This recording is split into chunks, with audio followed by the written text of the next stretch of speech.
Sí, estoy tratando de mandarlo a grande para que se vea mejor. Bien, entonces, pues estamos en esa institución, en la Universidad Nacional Autónoma de México.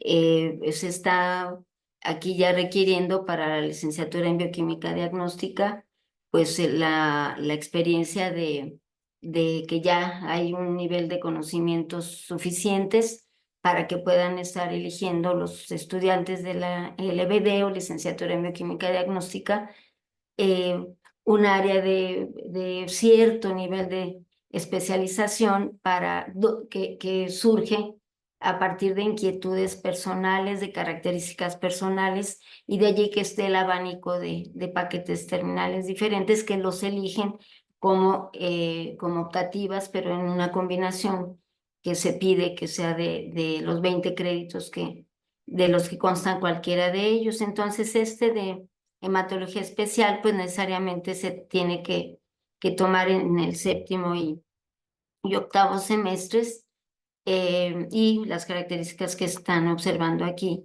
pues con la primer materia es de 6 horas por semana sumadas, es carácter optativo y se imparten 4 horas de teoría y hay 2 horas de la parte de hands-on o de aprender a apreciar morfología y características en función del contenido que se tiene en la parte práctica.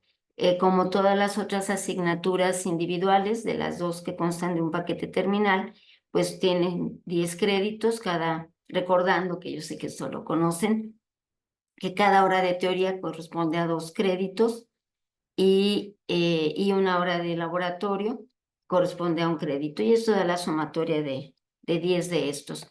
Sé que en otras ocasiones ha habido oportunidad de presentar la parte de lo que son las optativas, pero bueno, como área de estudio y conocimiento, aquí es un comentario muy concreto respecto a la hematología como generalidad, que es la rama de la medicina que estudia los elementos celulares de la sangre y sus diferentes alteraciones, y que los trastornos hematológicos, cuando hay un desequilibrio en el organismo, pérdida de salud y la presencia de enfermedad, en este caso hematológica, pues tienen enorme relevancia médica por ser el origen de algunas de las enfermedades con mayor mortalidad en la actualidad.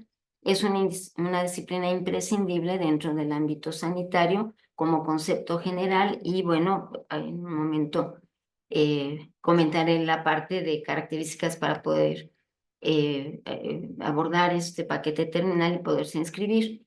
Todos aquellos implicados en el trabajo de laboratorio, es un concepto general del ámbito de trabajo en laboratorio.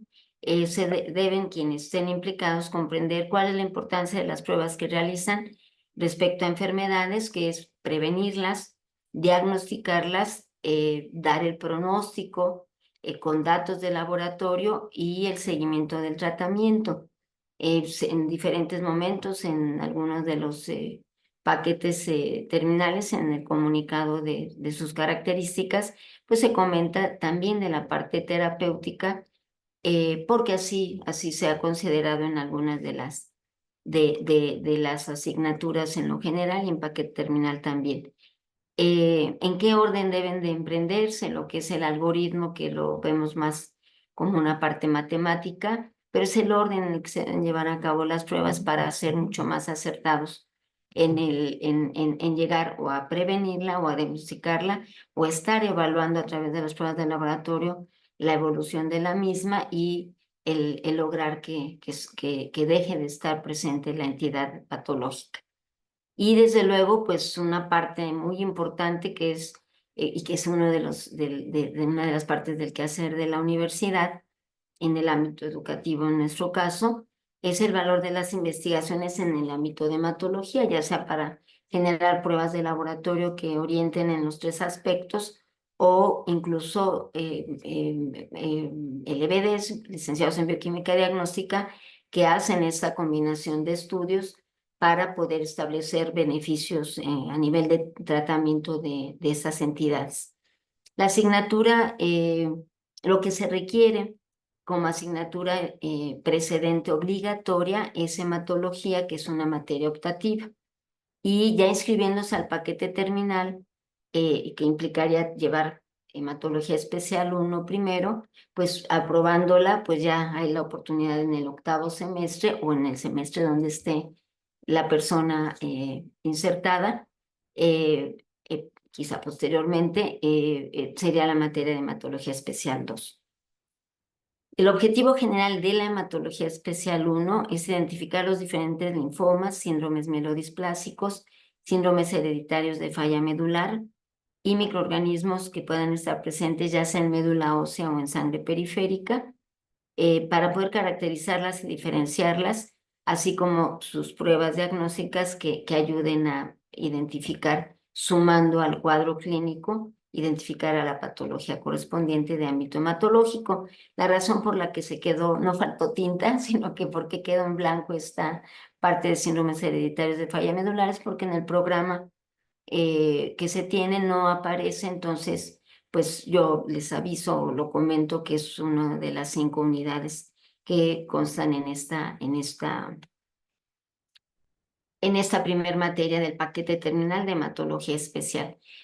Se llama hematología especial implicando que ya se llevó una hematología que no se llama general, pero que es general y que aborda las entidades más frecuentes, no las más importantes, sino las más frecuentes, porque todas las patologías son importantes, sin duda. Entonces, bueno, aquí hay imágenes que nos están indicando una vinculación con la primera unidad que se llaman linfomas de Hodgkin, y está del lado izquierdo el tiempo que requiere la unidad correspondiente, abordando, y va a ser una constante en las 5 unidades siguientes, la sumatoria de teoría y laboratorio, tomando en consideración y no olvidando lo que contamos con 16 semanas, y bueno, en este caso serían 16 por 6, ¿no? Las 96 horas que van allí incluido, y por eso la sumatoria no da 96, porque hay que aplicar exámenes, hay que hacer exposiciones, de tal suerte que sí nos da tiempo con holgura, teniendo todas las semanas disponibles. En la parte de teoría se acostumbra dar una exposición, y lo dejé en plural o en singular, porque depende de cuántas personas estén inscritas. Esto es variable porque no es obligatoria, y a veces se exponen 2 o 3 personas, casos clínicos, lo cual es muy enriquecedor, porque son ensayos, porque ya están más formados académicamente hablando, y son oportunidades de apreciar su propia capacidad de comprensión, de resumen, de presentación y de resolución de preguntas que hubiera. Y yo les digo que es un poquito ensayos para cuando, si es su opción, examen profesional para titularse, como opción de titulación, pues ya están más entrenados para ello. Los reportes mismos son ensayos de si quieren escribir la propia tesis, que hay que hacer en casi todas las opciones de titulación. Hay que escribir, incluso en experiencia en titulación por experiencia profesional, de tal suerte que enfrentan individualmente o por equipo, depende del tiempo y de la cantidad de personas, esta parte. En la parte práctica, es una constante la proyección de imágenes diagnósticas, discusión de un caso clínico, que esta vez lo presentaron también por equipo, y revisamos imágenes o laminillas de interés al microscopio, que tenemos suficientes microscopios de campo claro u ópticos, y suficientes preparaciones asociadas a las unidades correspondientes. La unidad número 2 la referiré en un momento, y aquí ya se empieza a enlazar la unidad 1 con la 2 para hablar de la incidencia de los linfomas Hodgkin y los linfomas no Hodgkin, y esto sensibiliza para saber cómo está la frecuencia. En este caso, en este gráfico, es con base a número de casos por cada 100,000 habitantes, que es una manera de poder estarlo reportando. Hodgkin y no Hodgkin, que hablamos en este caso de las 2 primeras unidades, y una de las imágenes que me pareció que puede ser de utilidad es para vincular con la parte que ya se abordó en hematología, que se vuelve requisito para poder entrar al paquete terminal. Ya se abordó la parte de leucemias, mieloma múltiple inclusive, y como tiene que ver con el sistema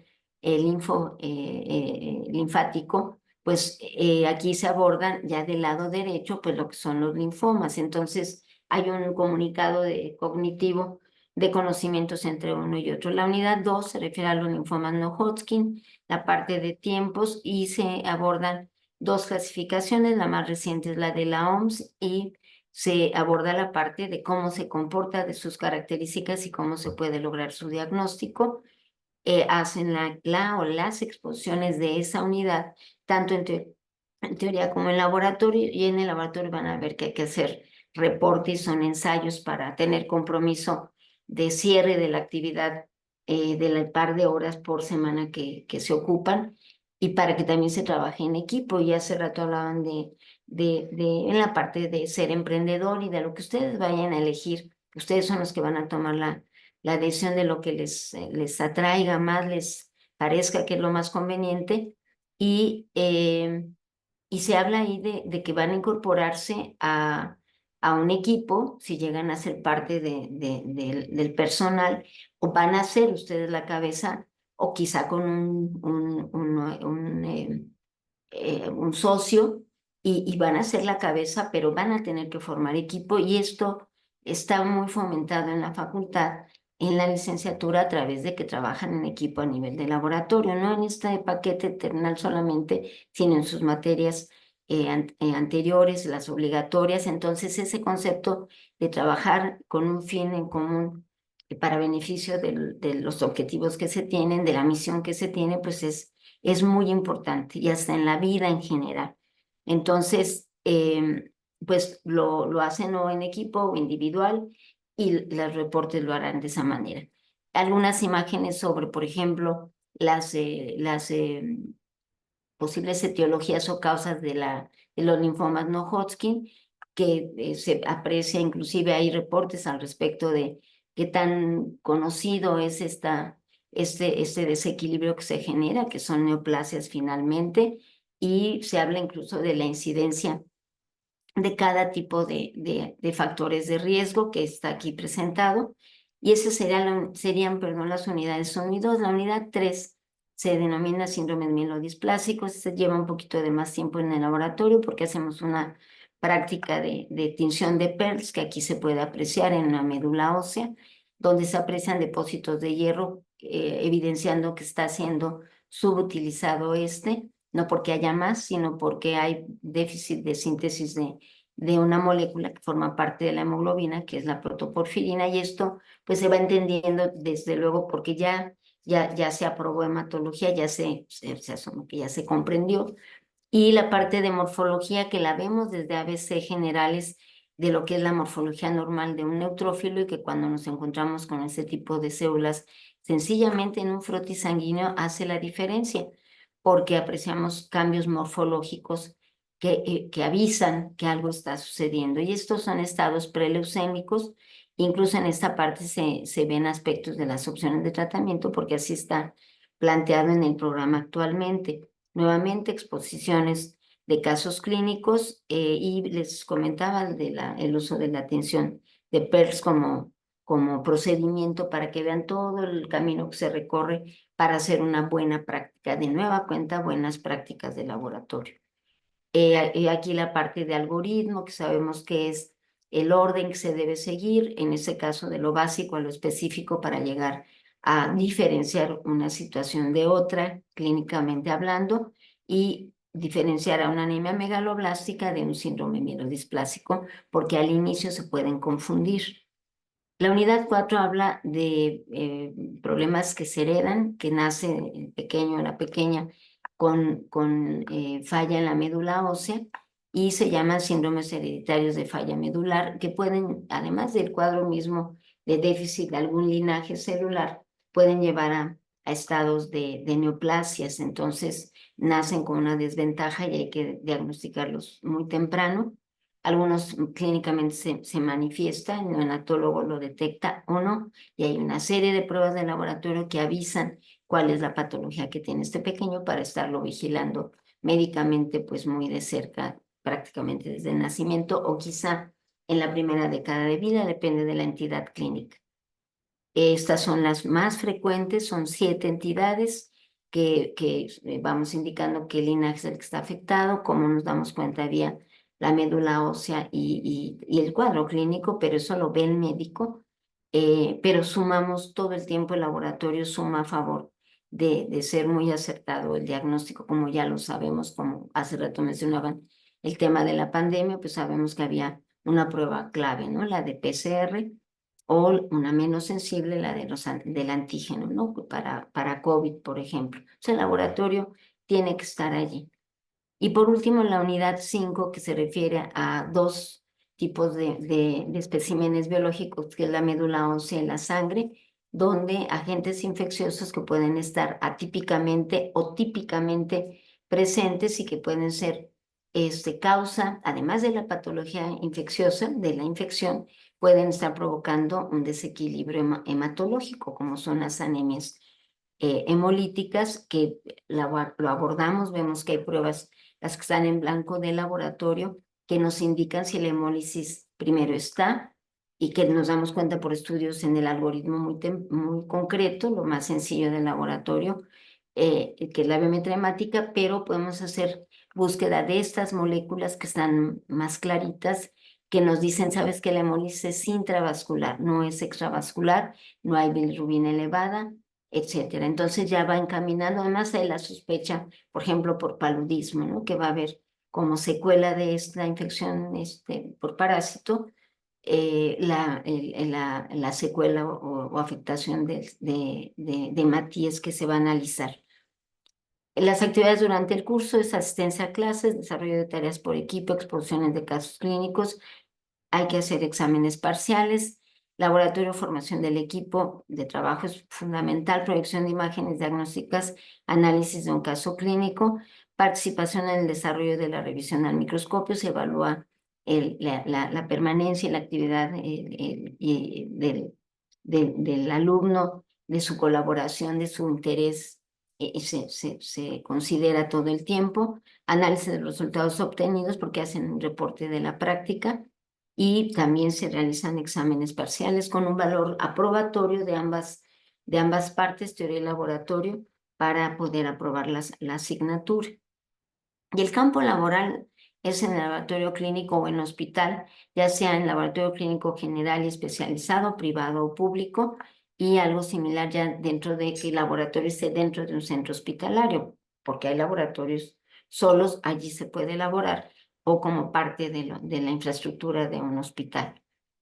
Y bueno, está el microscopio y está la parte de banco de sangre, que es una herramienta muy importante. Eso se ve en la parte de hematología e investigación sobre procedimientos a mejorar en hematología para procedimientos de laboratorio o la parte de terapia, identificando moléculas. Hay egresados que están trabajando en ello ya haciendo el doctorado y que llevaron hematología y el paquete terminal, destacando muy bien en su parte de trabajo y de formación académica.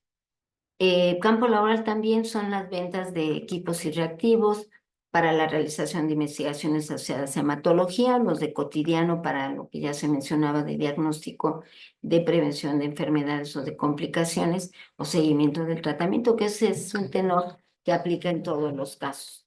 Se puede ser responsable sanitario en un laboratorio clínico o en un laboratorio dentro de una infraestructura mucho más grande, particularmente de hematología, y aportar mucho, habiendo tenido la oportunidad y la elección de este paquete terminal.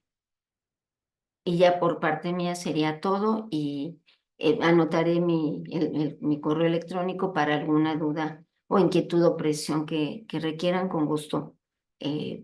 Estoy atenta. Bien, vamos a tener entonces que, como ya bien nos informó la maestra Idalia, pues viene como asignatura eh, obligatoria precedente la hematología especial. De tal suerte que en hematología especial 2, bueno, se sale un poquito del contexto de lo que ya les habló la maestra con respecto a, bueno, pues evaluar, ¿sí? Alteraciones que provienen de médula ósea, ¿sí? Y prácticamente, bueno, aquí vamos a abordar otra parte interesante dentro del estudio de la sangre. Esta hematología especial 2 está ubicada en este semestre non. Vamos a tener la clase de teoría los miércoles y los jueves de 11 a 13 horas. Tenemos 4 horas de teoría y el laboratorio son 2 horas, los lunes de 11 a 13 a la 1 de la tarde aproximadamente.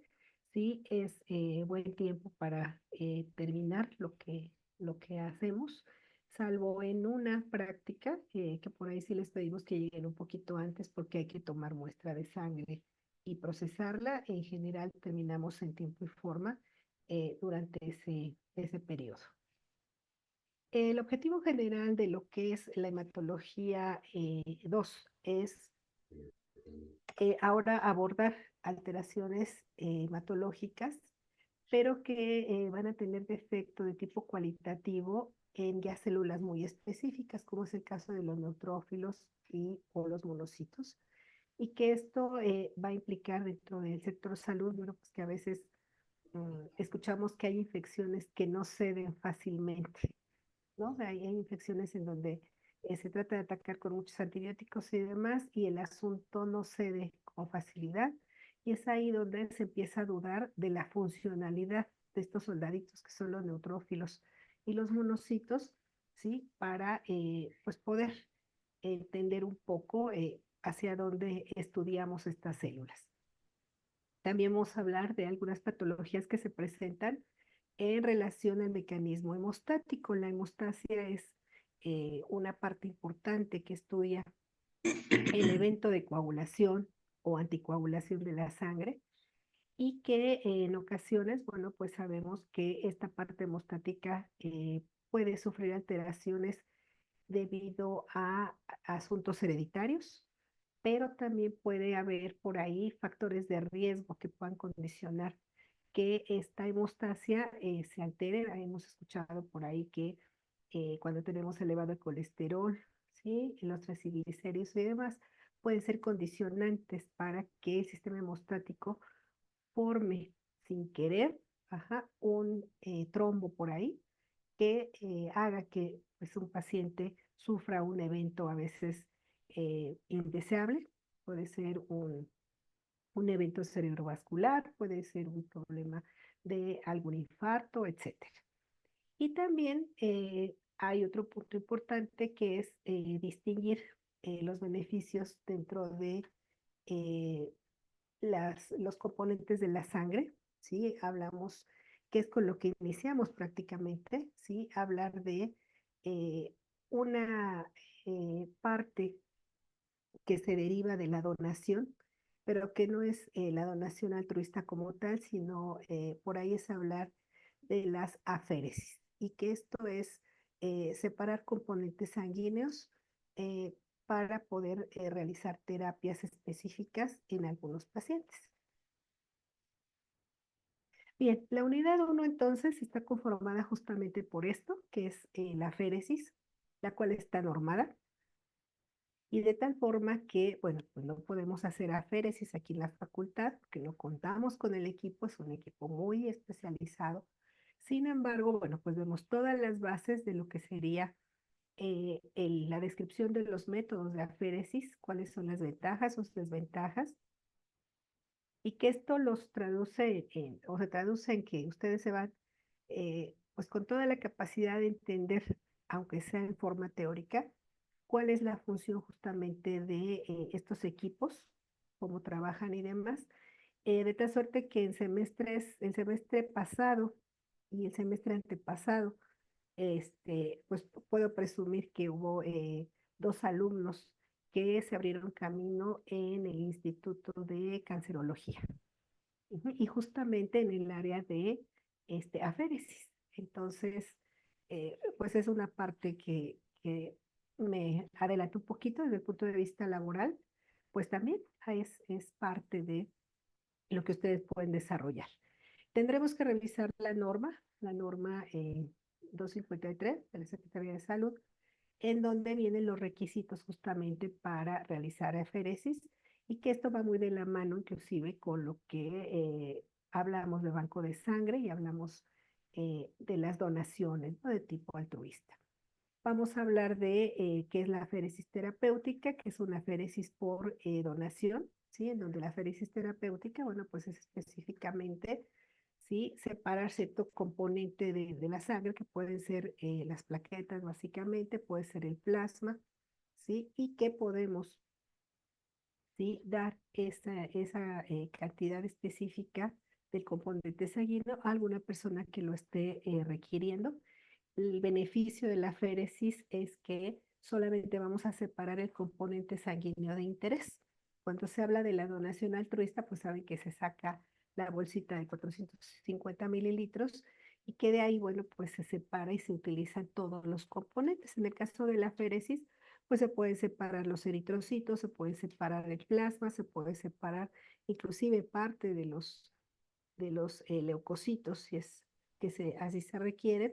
Y esto, bueno, pues abre el panorama porque de un mismo donador se pueden obtener una cantidad importante, por ejemplo, de plaquetas, que en el asunto de la donación altruista, pues la cantidad disminuye. Eh, Hablamos de cómo se emplean esos componentes sanguíneos una vez que se separan y tendremos que hablar también de los anticuerpos irregulares que se pueden encontrar en sangre y la importancia en la medicina transfusional. Estos anticuerpos irregulares no son tan comunes, sin embargo, pacientes que llegan a tener diferentes transfusiones a lo largo de su vida pueden desarrollar, ¿sí? La presencia de estos anticuerpos irregulares y que llegan, ¿sí? A desarrollar ciertas alteraciones médicamente hablando. Entonces, por eso es importante eh, identificar estos anticuerpos irregulares y a veces nos donan, ¿sí? Del hospital infantil o de alguna otra sede donde se tengan los reactivos justamente para identificar estos anticuerpos irregulares. Eh, el contenido práctico de esta parte se aborda a través de videos, ¿sí? De cómo trabajan los equipos para que ustedes se lleven esa información. Y el rastreo de anticuerpos irregulares lo hacemos a través, ¿sí? De ejercicios desde el punto de vista teóricos, pero también nos damos a la tarea de que buscamos por ahí entre los contactos que nos puedan donar justamente los reactivos para el rastreo, ya que su vigencia es corta, ¿sí? Y entonces, y son costosos, entonces no es tan accesible, ¿sí? Para el presupuesto que manejamos. Entonces, a esto se refiere nuestra primera unidad. La segunda unidad, sí, nos habla justamente de las alteraciones que puedan sufrir los neutrófilos, ¿sí? Ya encaminados a, pues, qué alteraciones, vamos a hablar de cómo es la morfología normal y qué alteraciones pueden tener en cuanto a su función, bioquímicamente hablando, qué les pasa, ¿sí? Y también sus alteraciones desde el punto de vista cualitativo. Aquí ya no es tanto de si están disminuidas o están muy aumentadas, sino funcionalmente cómo están estas células. Sí, vamos a hablar específicamente de los granulocitos, las granulopatías que pueden ser de origen genético y en general, bueno, pues el tratamiento. Esta parte la abordamos a través también de seminarios, pero se habla de esta morfología y se hace una relación importante mediante la utilización de tinciones, por ejemplo, en donde estas tinciones, bueno, ustedes las abordan desde la hematología, que nosotros le decimos general, aunque no tenga la palabra como tal, porque ahí se ven muchas bases, sí, justamente de estas tinciones. Aquí las retomamos porque estas tinciones nos ayudan a identificar que los granulocitos justamente tienen enzimas en su interior y que cuando el leucocito, este granulocito, no funciona correctamente, pues se puede deber justamente a la carencia de esas enzimas que es, yo les explico a los alumnos, son como el armamento, ¿sí? Son las armas que tienen para defender al organismo de los patógenos que invaden, ¿sí? Y pues se habla por ahí también de exposiciones, por eso hay una revisión hemerográfica, donde tratamos de que pues la información sea reciente para que ustedes vean que son temas actuales y que se vayan protegidos con esa información.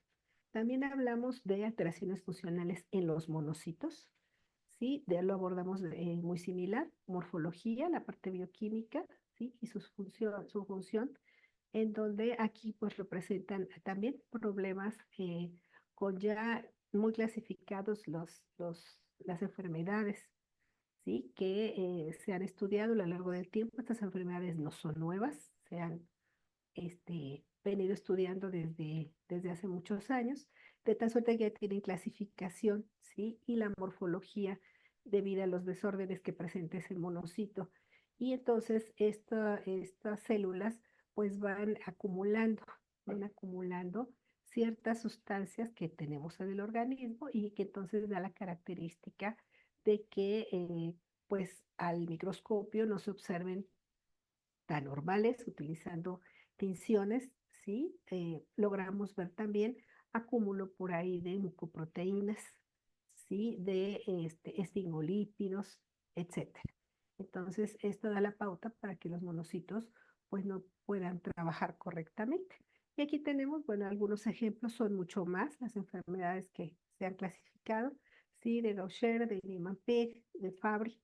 Y el contenido práctico, pues también es revisarlo a través de tinciones, que puede ser en forma muy general, pero hablar de espectrofotometría de masas y la fluorometría, ¿sí? En donde todo esto es importante para poder entender eh, cómo trabajan los equipos automatizados, qué es lo que detectan y pues se pueda identificar cualquiera de estas enfermedades.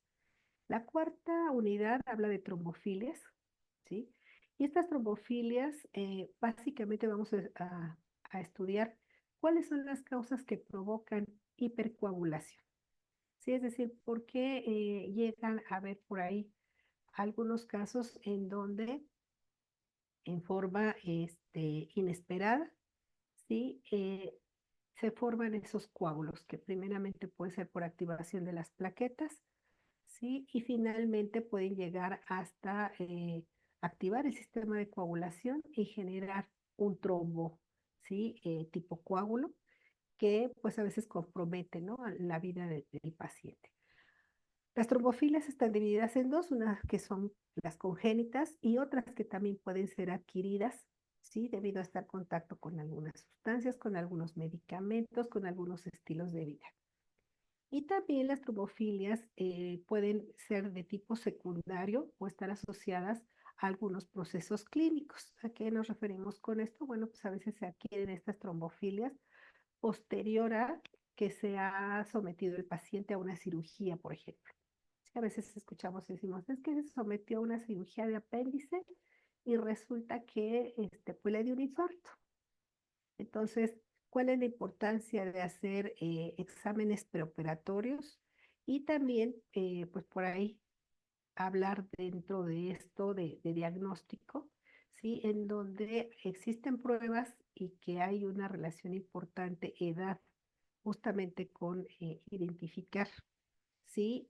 A lo mejor se nos están formando pequeños coagulitos, ¿sí? O los pacientes están teniendo este problema y que de pronto se pudiesen convertir en un problema mayor si es que van de la mano con, pues no estar en un equilibrio muy sano en la alimentación, en la condición física, porque hay mucho sedentarismo, etcétera.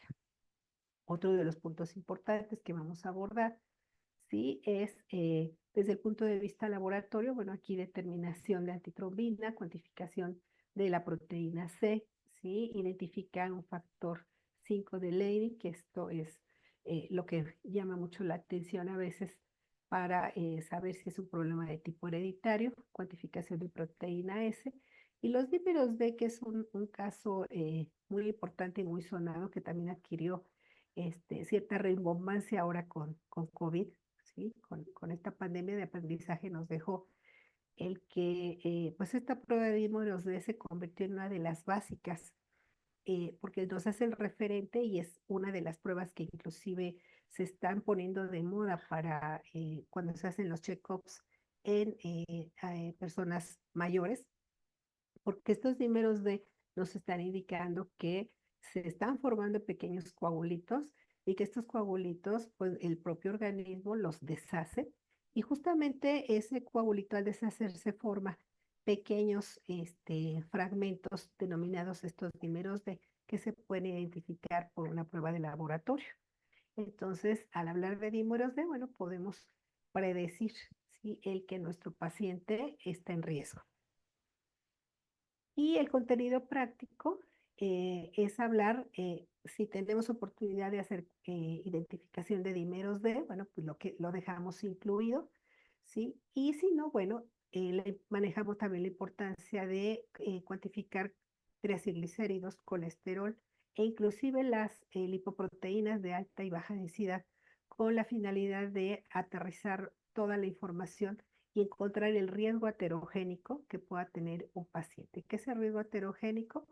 Bueno, pues aunado a factores de riesgo y tener elevadas ciertas sustancias como las lipoproteínas de baja densidad, igual que el colesterol y demás, pues este riesgo aterogénico de llegar a tener sucias por ahí las venas, las arterias con ese colesterol y que puedan llegar a cerrarse o pueden llegar a activar a las plaquetas y esto desencadenar un problema mayor en el paciente.